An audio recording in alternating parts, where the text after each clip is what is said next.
Hey YouTube, welcome to my channel if you're new, welcome back to my channel if you're not new. So in this video it's going to be a part 2 as to why I quit Amazon DSP. It kind of ties into what I was talking about in part 1, but it's just some stuff that I forgot to mention in part 1 that I just feel like it's just really important. So I have my notes with me, and if you haven't watched the first part, I'm gonna link it down in the description box. Other reasons why I stopped working at Amazon DSP was because of the driving conditions.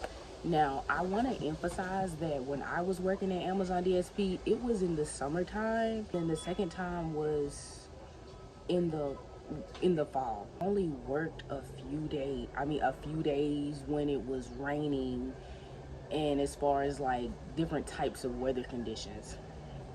But no matter what the weather is, they expect you to move at the same speed. I literally remember my trainer telling me this when I first started with the first company.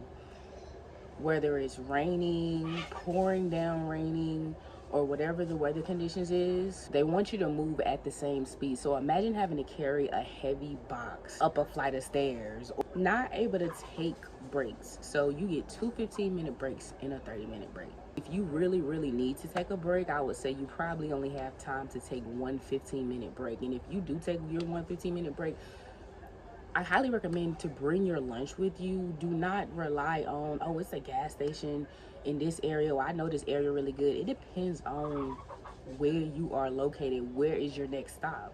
So literally, if your next stop is right in front of you and it's a 6-minute drive to the gas station, it's still gonna put you behind, because when you're done with your break, you have to drive that 6 minutes back and then find that location to where you originally were at the first time.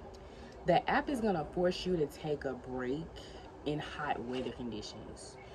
I remember one day, when I tell y'all, it wasn't even that hot outside, and I understand why they do that for our safety, but this day it wasn't even that hot outside, and I'm like, okay, I got my pace going, and then the app literally just forces me to take a break. And then dispatch is texting me. They're just like, they pretty much just want to know what's going on, but it's pretty much why I stopped. And I told them, I was like, that app forced me to take a break. You may have a far distance route. The station, beginning of your delivery route, beginning of your route could be 30 minutes, 45 minutes, or an hour out. There's really no time in between for you to get a rescue. Like I mentioned in the first video, the earliest I have seen people finish is around 6:30, people that start around lunchtime. Before you leave the station, you have to do a vehicle inspection, and then after you get back to the station, there's a vehicle inspection. It makes it hard for you to get rescues is extra money. Violations may cut into your route for the week. So the first company I worked for, they were extremely strict as far as violations. Like literally one small violation could really cut into your money. I know this one guy, I don't exactly know his entire situation, but I remember coming into work days at a time and they didn't have a route for him.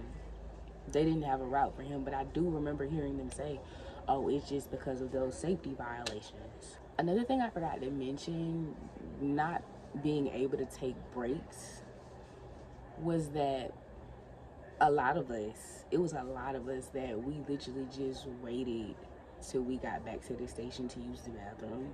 Me, a lot of times I would just wait till I got back to the station to use the bathroom, because the first company I worked with, we was deep out in the country. You may or may not have time to use the bathroom. You will hear them say you have to learn how to save seconds and not minutes. The times of the day that they have most of those DSP teams meet, it just doesn't necessarily, not to me, it just doesn't really give you enough time.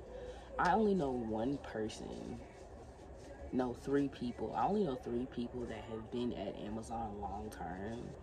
You can feel free to put your experiences in the comments. If you like, comment, subscribe, and share, and I'll see y'all in the next video.